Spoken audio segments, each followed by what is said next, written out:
आगे क्या होगा? जैसा कि आपने बताया कि उनकी जो लीडरशिप में जो है चुनाव लड़ा जाएगा, तो आपको क्या लगता है कि आने वाली सीएम एक चेहरे से मुझे लगता है कि नहीं, ऐसा नहीं होगा किसी भी स्टेट में।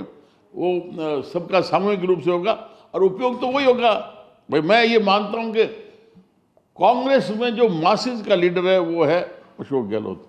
डायरेक्ट उनका जुड़ाव गांव में, डाणी में, तहसीलों में, और उसी हिसाब से वसुंधरा जी का भी मासिस की लीडर है वो रही है, क्योंकि उनका मिलना जुलना अलग तरीके से रहा। अब धीरे धीरे ठीक है, नई लीडरशिप आती है, उम्र के हिसाब से नए चेहरे भी आ जाते हैं, तो वो मासिस के लीडर को कोई नकारेगा नहीं, कोई भी पार्टी। कई नाम राजस्थान में चल रहे थे उस वक्त, जो है सीएम पद के दावेदार की ये कई नाम, इसी वजह से गुटबाजी मानी जा रही थी। क्या वो नाम अब जो खत्म हो चुके हैं, अब एक ही नाम बचा वसुंधरा? नाम लाया कौन? नाम तो आप किसी का ले सकते हो, किसने क्रिएट किया? तो ये होता है, पता नहीं आपके भी वो एक इस चैनलों में होता है कि टीआरपी बढ़ाने के लिए। मुझे भी अभी कांग्रेस में भेज दिया था, अचानक खबर आई, मुख्यमंत्री से मिले और मिलते ही आगे के कांग्रेस में जाएंगे, सीट भी एलोकेट होगी बीकानेर पूर्व से। तो ये चलता रहता है। कोई ऐसा चेहरा किसने तय किया कि फलाना मुख्यमंत्री ये होगा, चेहरा होगा? ये तो अपने अपने कयास होते हैं। लेकिन देवी सिंह भाटी जी की तो टीआरपी खुद अपने आप में राजस्थान में एक अच्छा जो है आपका होल्ड है राजपूत समाज में, राजपूत वोटर में। नहीं, वो देखिए, मेरा तो सब 36 गांव से जुड़ा हुआ है, एक राजपूत का ही नहीं।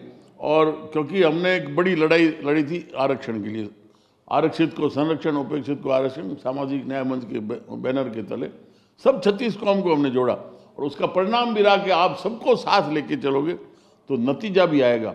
तो जो असंभव है, जो संविधान में प्रावधान नहीं है कि स्वर्णों को आर्थिक आधार पर आरक्षण दे दिया जा सकता है, लेकिन ये हुआ है कि 10% आरक्षण हो गया। तो हमने तो जोड़ने का काम किया है, और जो जोड़ेगा वही आगे बढ़ेगा, उसका कुनबा भी बहुत बढ़ेगा।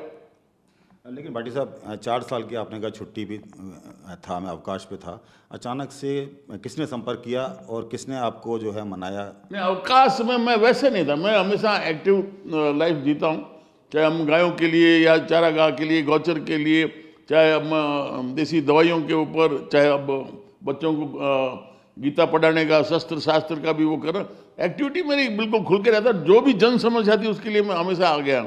और ऐसा कोई नहीं था। हाँ, ये पिछले 1 साल से चल रहा है कि वसुंधरा जी ने, उन्होंने मुझे पार्टी में आने का कहा। मैंने कहीं आवेदन नहीं किया, ना किसी को कहा, और उनका बहुत ज़्यादा दबाव था, तो मैंने कहा ठीक है, जैसा भी आप उचित समझें। तो वो करती होंगी, मेरी किसी से बात नहीं हुई कि पार्टी में आना है, जाना है, नहीं आना। तो मतलब आपका ये कहना है कि जो है वसुंधरा राजे ने आपको मनाया और उनके कहने पर आप यहाँ? हाँ, तो उन्होंने आगे बात की होगी, किस किस से करती रही है तो मुझे ज्ञान नहीं है, पर फाइनली अब ये हो गया कि जो भी उनका प्रयास था या पार्टी वाले चाह रहे थे कि पार्टी की मजबूती के लिए मुझमें भी उन्होंने देखा होगा कि ये होंगे तो सब एक ताकत बन के उभरेंगे। और ये भी हकीकत है। 1980 में जब मैं विधायक बना, उससे पहले बीजेपी का वहाँ विरोध का भी इतना ज़्यादा था नहीं, सब कांग्रेसीकरण हो चुका था जिले का।